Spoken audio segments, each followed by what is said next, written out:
ఈహా TV ప్రేక్షకులకు నమస్కారం. మనకి నిత్య జీవితంలో ఎన్నో సందేహాలు వస్తూ ఉంటాయి. అలాంటి సందేహాల్ని నివృత్తి చేయడానికి ప్రముఖ జ్యోతిష్య శాస్త్ర నిపుణులు మనతో ఉన్నారు. డాక్టర్ గుండెపోడి శివసుధీర్ శర్మ గారు. ఆయనతో మాట్లాడి చాలా విషయాలు తెలుసుకుందాం.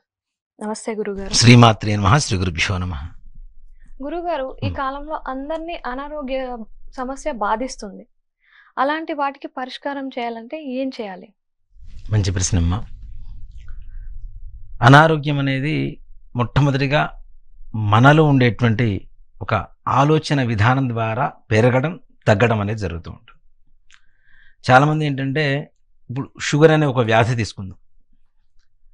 మీకు జ్యోతిష్ శాస్త్ర ప్రకారము ఏదంటే హెరిడిటీ మన పెద్దల నుంచి వస్తున్నటువంటి వ్యాధి పరంపర వస్తుంది అని చెప్పి ఒక చిన్న అనుమానం వస్తే దాని గురించి ఎక్కువ ఆలోచిస్తారు. వస్తుందేమో అని. ఆ భయం ఏదైతే ఉందో వచ్చి తీరుతుంది గ్యారంటీ. దానివల్ల అంటే ఇక్కడ మొత్తం మన జీవన విధానం ఏంటి, మన ఆలోచన విధానం మీదనే మన జీవితం మొత్తం కూడా నడిచిపోతూ ఉంది. అది బీపీ కావచ్చు, షుగర్ కావచ్చు, హార్ట్ ప్రాబ్లమ్స్ కావచ్చు, ఏమైనా. మరి ఇవేవి ఆలోచించిన వాళ్ళకు కూడా వస్తుంటాయి కదా అంటే అది నిజంగానే కర్మఫలం అని చెప్పాలి. ఏదైతే మనం జన్మజన్మల నుంచి చేసుకున్నటువంటి పాపపుణ్యాల ఫలితం ఏదైతే ఉంటుందో తద్వారా తప్పనిసరిగా ఈ రకంగా వ్యాధులు. ఇంకోటి కూడా ఏంటంటే అన్యాయార్జితం విత్తం వ్యాధి రూపేణ పీడితం అని చెప్పి శాస్త్రం చెబుతోంది. ఎక్కడైతే అన్యాయంగా డబ్బులు సంపాదిస్తూ ఉంటామో అవన్నీ కూడా ఎలా ఖర్చు అవుతాయి? వ్యాధి రూపంలో, చికిత్స రూపంలో. ఇప్పుడు ఏంటి, లక్షలు కోట్లే కదా ఇప్పుడు అంతా. చికిత్స తీసుకోవాలంటే లక్షలు కోట్లే, వేలల్లో చేసే చికిత్సలు పోయినాయి. జ్వరం వచ్చినా కూడా పెద్ద హాస్పిటల్కి వెళ్ళామంటే లక్షల్లోనే అవుతుంటుంది. కాబట్టి ఇలాంటి అన్యాయంగా సంపాదించినటువంటి ధనం అంతా కూడాను వ్యాధి రూపంలోనే ఖర్చు అవుతూ ఉంటుంది. ఇప్పుడు కోట్ల రూపాయలు మన దగ్గర ఉండి మన శరీరం ఆరోగ్యవంతంగా లేకపోతే ఎన్నున్నా ఏం లేనట్టే కదా. ఇప్పుడు మానవ జీవితం ఎలా ఉంటుంది అంటే ఆరోగ్యం బాగుండకపోయినా, వివాహం కాకపోయినా, సంతానం కలగకపోయినా, సంపాదన లేకపోయినా, ఉద్యోగం లేకపోయినా, ఆరోగ్యం బాగుండకపోయినా, ఇవన్నిటికీ కూడాను ముఖ్యంగా కేంద్రం ఎక్కడ ఉంటుంది అంటే మనస్సు, మన ఆలోచన. అవునా? అక్కడ ప్రశాంతత కోల్పోతున్నాం కదా ఎక్కువగా, అంటే అన్యాయంగా సంపాదించడం ద్వారా. వ్యాధి రూపేణ పీడితం అంటే ఒక మాట చెప్పాలంటే వ్యాధులు, ఖర్చులు ఇవన్నీ తీసి పక్కన పెడితే ఎక్కువ సంపాదించేవాడికి ఎక్కడ ప్రశాంతత, ఒక చోట ప్రశాంతంగా కూర్చొని తిన్నాను అనేటువంటి పరిస్థితులు దొరకవు.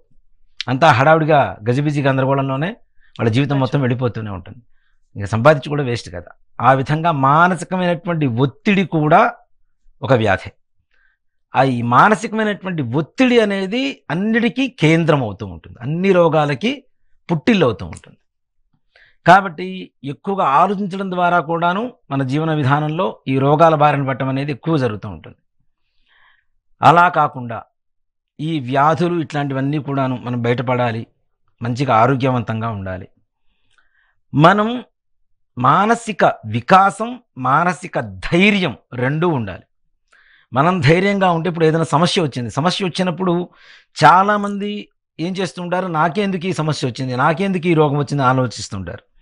ఈ రోగం వచ్చింది, దీనికి పరిహారం ఏది ఉంటుంది, చికిత్స ఏది ఉంటుంది, తద్వారా ఆలోచిస్తూ ముందుకెళ్తే ఏ రకమైనటువంటి బాధలు కూడా మనకు ఉండవు. ఎన్ని రోగాలు వచ్చినా కూడా వాటిని మనం దిగ్విజయంగా పూర్తి చేసుకుంటూ ముందుకు వెళ్ళిపోతుంటాం. అవునా? కానీ ఇక్కడ ఈ ఆలోచన విధానమే ముఖ్యంగా అని చెప్తున్నాను నేను. ఈ పద్ధతి మనం ఆలోచిస్తూ ఉన్నాం, ఇదే మన ఆలోచన విధానాన్ని మన పిల్లల మీద రుద్దుతున్నాం. ఇప్పుడు మనం టెన్షన్ పడుతుంటాం కదా, టెన్షన్ పడుతున్నప్పుడు చూస్తారు, కొంచెం పెద్ద అయిన తర్వాత వాళ్ళు కూడా ఏ సమస్య వచ్చినా కూడా వాళ్ళు టెన్షన్ పడటమే నేర్చుకుంటారు, మానసికంగా ధైర్యంగా ఉండడమే నేర్చుకోరు. అలా కొన్ని దాదాపు ఒక 2-3 తరాల నుంచి వస్తున్నటువంటి ఈ మానసికమైనటువంటి రుగ్మతలు, ఒత్తిడి ఏదైతే ఉందో ఇప్పుడు జనరేషన్ అనుభవిస్తున్నటువంటి డిప్రెషన్ తప్పనిసరిగా. ఇప్పుడు నేనేం చేస్తే నా కొడుకు అది చేస్తాడు, అంతే కదా. ఇప్పుడు చాలామంది ఏం చెప్తుంటారు, పెద్దలు ఏం చెప్తే అది వింటుంటారు, చిన్నపిల్లలు అని చెప్తుంటారు. పెద్దలు ఏం చెప్తే వినరు, అది పెద్దలు ఏం చేస్తే అది చేస్తారు.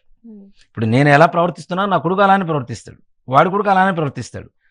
ప్రతి ఒక్కదానికి నేను ధైర్యంగా ముందుకెళ్ళగలిగితే, మా నాన్న ఆ వయసులో ఉన్నప్పుడు ధైర్యంగా ముందుకెళ్ళాడు, నేను ఎందుకు వెళ్ళకూడదు, నేను కూడా వెళ్ళాలి. దీని ద్వారా నిజంగా రోగాల్ని చాలా వరకు మనం పక్కన పెట్టవచ్చు. ధైర్యంతో మానసిక వికాసం, అది ఒక మాట చెప్పాలంటే. ఎన్ని అంటే గీతలు ఏం చెబుతున్నారు, కష్టం వచ్చినా సుఖం వచ్చినా ఒకేలాగా ఉండాలని చెప్తున్నారు. కాబట్టి అలా ఉండగలిగితే తప్పనిసరిగా రోగాలు పక్కన పెట్టవచ్చు. సరే, ఇప్పుడున్న పరిస్థితికి అందరి డిప్రెషన్ మనం తీసేయలేం కాబట్టి నిజంగా ఈ రోగాల బారి నుంచి బయటపడటానికి ఒక మంచి చిట్కా ఉంటుందమ్మా. పెద్ద మంత్రం కాదు, తంత్రం కాదు, పూజలు కాదు, హోమాలు కాదు, పునస్కారాలు కావు, పెద్ద పెద్ద ఖర్చులు కావు. ఇక్కడ ఖర్చు పెట్టవలసింది ఏమిటి అంటే భక్తి, మనస్సు, భక్తి. ఈ రెండు తప్పనిసరి ఖర్చు పెడితే మిగిలినవి ఏవి కూడా ఖర్చు పెట్టాల్సిన అవసరం లేకుండానే పోతుంది. మన జీవితం అంతా సుఖంగా ప్రశాంతంగా వెళ్ళిపోతుంటుంది. మనం జీవితంలో నిజంగా భక్తికి ఎక్కడైతే ప్రాధాన్యత తగ్గుతుందో మిగిలిన వాటన్నిటి ఖర్చు పెరుగుతుంది. అవునా? నిజంగా అంటే చెప్తున్నాను, ఒక మనిషి ముఖ వర్చస్సు ఎక్కడొస్తుంది? ఒక దేవత ఆరాధన వల్ల వస్తుంది, ఒక ఆధ్యాత్మికత వల్ల వస్తుంది. ఒక దేవుని పూజ చేస్తూ ఉంటే, ఒక అమ్మవారు లేదంటే ఒక గణపతి ఏదైతే మనం పూజ చేస్తూ ఉంటామో మన ముఖంలో ఆ దేవతలు కనపడుతుంటారు ఎదుటి వాళ్ళకి, ఏవీ లేకుండా.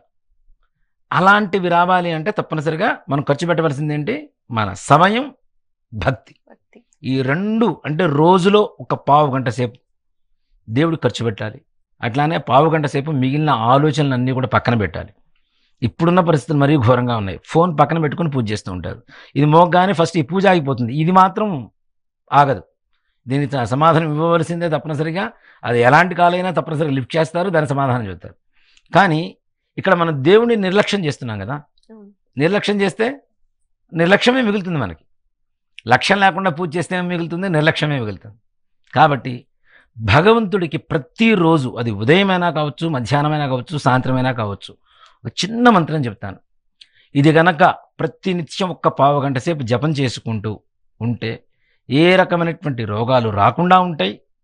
వచ్చిన వాళ్ళకి ఏదైతే ఉపశమనం కావాలో ఆ ఉపశమనం అనేది తప్పనిసరిగా కలుగుతుంది. ముఖ్యంగా ఈ దశమహావిద్యలని మనకి ఒక 10 రకాల అమ్మవార్లు ఉంటారు, 10 శక్తులు ఉంటారు. ఈ 10 శక్తుల్లో ధూమావతి అనేటువంటి అమ్మవారు చాలా విశేషమైనటువంటి శక్తి. ఈ అమ్మవారు కూడా ఎలా ఉంటుంది అంటే, భర్త లేనటువంటి స్త్రీ ఎలా ఉంటుంది? బొట్టు లేకుండా తెల్లటి చీర కట్టుకొని ముసుగు వేసుకొని ఉంటుంది. అవునా? అంటే వైధవ్యం కలిగినటువంటి స్త్రీగా ఉంటుంది అమ్మవారు. మరి అమ్మవారు ఏంటి, వైధవ్యం ఏంటి అనే చాలామందికి అనుమానం వస్తుంటుంది. ఇక్కడ ఆ రూపంలో అమ్మవారు అవతరించవలసినటువంటి ఆవశ్యకత కూడా ఎందుకు వచ్చింది అంటే, పార్వతీదేవి పరమేశ్వరుణ్ణి నాకు ఆహారం కావాలి, ఆకలేస్తుంది, ఆహార పదార్థాలు కావాలని అడిగిందిట. ఈ పరమేశ్వరుడు ఏం చేశాడు? నంది, భృంగి, ప్రమదగణాన్ని ఆహార పదార్థాలకు పంపించారట. వాళ్ళు వచ్చేసరికి ఆలస్యం అవుతుంది. ఆ సమయంలో అమ్మవారి ఆకలి తీర్చడం కోసం పరమేశ్వరుడే ఆహార పదార్థాలై అమ్మవారి ఆకలి తీర్చాడు. ఇక్కడ భౌతికంగా పరమేశ్వరుడు లేడు కదా. అందులో పరమేశ్వరుని ఆహారంగా తీసుకున్నటువంటి ఈ శక్తి అంటే ఎలా ఉంటుంది? ఆకాశ వర్ణంలో ఆకాశవంత స్వరూపంగా అవతరించింది ఈ అమ్మవారు, ధూమావతి అనేటువంటి అమ్మవారు. ఇక్కడ భౌతికంగా భర్త లేడు కాబట్టి స్త్రీ ఎలా ఉంటుంది? బొట్టు ఉండదు, అవునా? తెల్లటి చీర కట్టుకొని ఉంటుంది. పైగా ఈ అమ్మవారికి వాహనం ఎవరు అంటే, శనీశ్వరుడికి ఎవరైతే వాహనంగా కలిగి ఉంటారో, గృధ్ర వాహనం అంటారు దాన్ని, కాకిని వాహనంగా కలిగి ఉంటుంది అమ్మవారు. ఈ అమ్మవారి చేతిలో మన చాట చెరుగుతుంటాం కదా, బియ్యం చెరుగుతుంటాం కదా, అలాంటి చాటను పట్టుకొని ఉంటుంది. ఈ అమ్మవారి ఉపాసన కానీ, నామస్మరణ కానీ, పూజ కానీ, హోమం కానీ, తపస్సు కానీ ఏం చేసినా సరే ఏ రకమైనటువంటి ఉపయోగాలు ఉంటాయి అంటే, ముఖ్యంగా అనారోగ్యంతో బాధపడుతున్నటువంటి ప్రతి ఒక్కరికి కూడాను అనారోగ్య సమస్యల నుంచి విముక్తి కలిగించి ఆరోగ్యాన్ని కలుగజేస్తుంది ఈ చాట. దీనికి అర్థం ఏమిటి అంటే, మనకున్నటువంటి రోగాలని చాటలో వేసి చెరిగేసి పక్కన పడేస్తుంది. అంత శక్తివంతురాలు ఈ ధూమావతి అనేటువంటి అమ్మవారు. ఈ అమ్మవారి ఉపాసన చేస్తే తప్పనిసరిగా, అంటే ఉపాసన అనే కాదు, ఎవరికైనా సరే సాధ్యమైనంత వరకు మంత్రం, బీజాక్షరాలు చెప్పకూడదు అనేది చాలామంది మనం చెప్తూ ఉంటాం. ఆడవాళ్ళు జపం చేయకూడదని, అసలు బయటికి చెప్పకూడదని. వీటిల్లో కొన్ని బీజాక్షరాలు వేరే ఉంటాయి, గర్భితంగా ఉండేటువంటివి, రహస్యంగా ఉండేటువంటివి. అలానే విశ్వబీజాక్షరాలు అని కొన్ని ఉంటాయి. విశ్వబీజం అంటే ఏంటి? ప్రపంచం మొత్తానికి అవసరమైనటువంటిది, ప్రపంచంలో ఉన్న ప్రతి ఒక్కరూ కూడా చేయదగినటువంటి మంత్రం అని అర్థం. అవునా? దీన్ని విశ్వబీజం అంటారు. ఈ విశ్వబీజాలకి ఏ రకమైనటువంటి తప్పు ఉండదు. దానికి నియమం అనేది ముఖ్యంగా ఎవరు చేసినా, ఎలా చేసినా, అంటే మనం శరీరం ఎలా ఉన్నా మానసికమైనటువంటి శుద్ధి కలిగి ఉండాలి. ఇందాక చెప్పాను కదా, భక్తి, మానసికమైన శుద్ధి, అమ్మవారి మీద సంపూర్ణమైనటువంటి విశ్వాసం, ఇవి కలిగి ఉండి ఇప్పుడు మనం చెప్పబోయే మంత్రాన్ని కనుక నిత్యం చేసుకోగలిగితే మనమే కాదు మన పిల్లల కోసం కూడా జపం చేసి తీర్థం ఇవ్వచ్చు వారికి. అమ్మవారికి ఏదైనా నివేదన చేసి తీర్థం ప్రసాదం ఇవ్వచ్చు పిల్లలకి. మనకంటే పెద్దవాళ్ళు ఉంటారు, తల్లిదండ్రులు మంచాన పడి కొంతమంది అనారోగ్యంతో ఉండేవాడు, వాళ్ళకు కూడా ఈ రోగాలన్నీ కూడా నశించిపోయి ఆరోగ్యం దినదినాభివృద్ధి కలగడానికి సంపూర్ణంగా సహకరించేటువంటి శక్తులిచ్చేటువంటి అమ్మవారే ఈ ధూమావతి అమ్మవారు. అంటే దశమహావిద్యల్లో ఒక శక్తి. అంతే కదా, మనకి 10 రకాల సమస్యలు ఉంటాయి. ముఖ్యంగా ఈ 10 రకాల సమస్యల్లో అతి ముఖ్యమైనది ఏంటి? ఆరోగ్యం. అంతే కదా, మనకు ఆరోగ్యంగా ఉంటే ఏ పైన చేయగలుగుతాం, అది లేకపోతే కష్టం. కాబట్టి ఈ ఆరోగ్యాన్ని ఇచ్చేటువంటి ధూమావతి అమ్మవారి మంత్రం కూడాను జపం చేసే ముందు తప్పనిసరిగా శివ పంచాక్షరి మంత్రాన్ని జపం చేయాలి. అది చేయకుండా దశమహావిద్యలనే కాదు, ఏ శక్తి దేవత ఆరాధన చేసినా దానివల్ల వచ్చేటువంటి విపరీతమైనటువంటి పర్యవసానాలు ఉంటాయి. సానుకూలమైనటువంటి ఉంటే బాగానే ఉంటుంది, కానీ ప్రతికూలమైనటువంటి సమస్యలు వచ్చేటువంటి అవకాశం ఎక్కువగా ఉంటుంది. దేనికి అంటే ఈ శక్తి దేవతల్ని ఎవరైతే మనకి ఫేవర్ చేయగలుగుతారో ఆయనే పరమేశ్వరుడు. ఓం నమ శివాయ అనేటువంటి మంత్రం ఉంది. నిజంగానే ఇది ఏ గురువు గారి దగ్గర వెళ్ళి తీసుకోవాల్సిన అవసరం కూడా లేదు మనకి. చిన్నప్పుడే ఓం నమ శివాయ అని చెప్పి మనకు రాయిస్తారు కదా అక్షరాభ్యాసం అప్పుడు. అంటే అది కూడా అందరికీ అవసరమైనటువంటి మంత్రం అనే, ప్రపంచం మొత్తానికి అందరికీ కూడా. పంచాక్షరి మంత్రాన్ని చేస్తూ చిన్న మంత్రం ఓం ధూం ధూమావతే స్వాహ. అంటే ప్రేక్షకుల కోసం ఒక్కసారి ఓం ధూం ధూమావతే స్వాహ ఈ మంత్రాన్ని ప్రతినిత్యం 108 సార్లు, ఉదయమైనా సాయంత్రమైనా మధ్యాహ్నమైనా అర్ధరాత్రి పూటైనా సరే, ఎప్పుడు అవకాశం దొరికితే అప్పుడు మనస్ఫూర్తిగా చేయాలి.